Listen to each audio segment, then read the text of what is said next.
59 yoshli oila boquvchisida bir necha yil oldin bosh miyasida o'simta borligi aniqlangan edi. Shundan keyin murakkab jarrohlik amaliyoti o'tkazgan, lekin darddan butunlay xalos bo'lmagan va hozirgi kunga qadar muntazam davolanib kelgan. Ayni kunda bemor bir joyda yotib qolgan. Takror qilinishi kerak bo'lgan amaliyotga esa farzandlari mablag' topa olmayapti. Aziz yurtdoshlar, ushbu bemor hamyurtimizga imkoningiz bo'lsa yordam bering.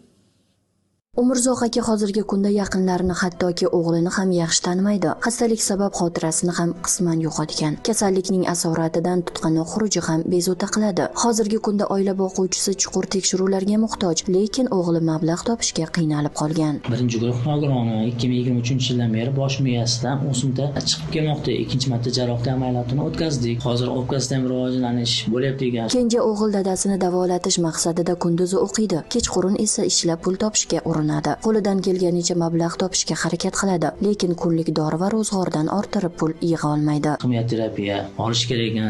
Operatsiya, kimyo terapiyadan keyin operatsiya qilish kerak qilar ekan ular. Savg'at pesh inson, O'zbekiston xalqim, sizlardan iltimos qilaman.